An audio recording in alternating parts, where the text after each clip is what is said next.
Okay, Achievers, our brains are ready to take on a new challenge, and our new challenge is our story theater.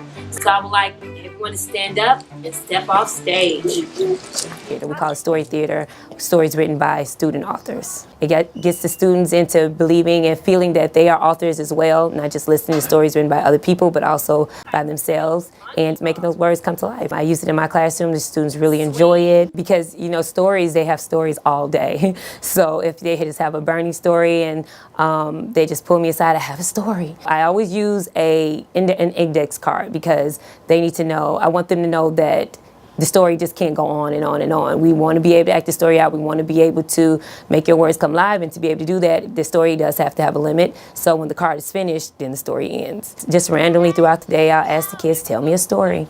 And they'll come over, they'll tell me a story, I write it down, and then we just pull the story out randomly from time to time, and they get to act it out, and they really enjoy it. I like to go to the park with my cousin Morgan, and my mama goes with us. We like to play on the monkey bars, swings. If we really, really enjoy that story and we really, really want to come back, then the students say, okay, we need to bring that story back. So we'll put that story back in the box. They really put their most precious thoughts down into that small space. And we got the chance to go and see a play. And so they went and saw Three Little Pigs, written by Chicago Kids Company. And it was the preparation of that where you're going to be an audience. And I really want you to learn what it means to be an audience member and how you have to watch a play. And when they came back, they really enjoyed it and said, okay, we were an audience. And we know the audience, it's important to sit and listen. You don't want to miss a part. And you want to give the actors support, because if the actors can't hear, if they can't support each other, then it's not a good story. Choose an actor to come up. Would you like to be in my story? Yes. Which actor do you want to be in my story? The mama. So that experience going to the theater really helped them to understand what it means to be an actor as well as an audience member.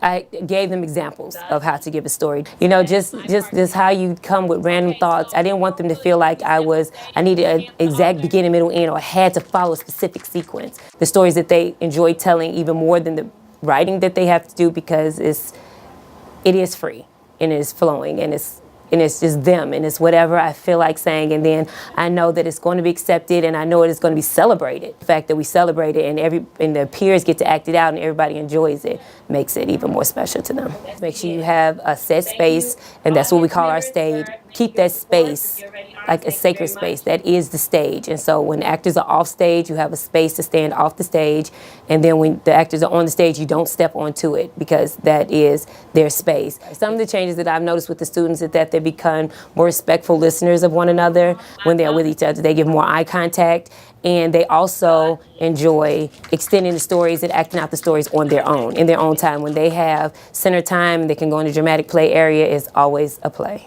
Now, it definitely increases vocabulary. It definitely allows the students time to see each other in a different light.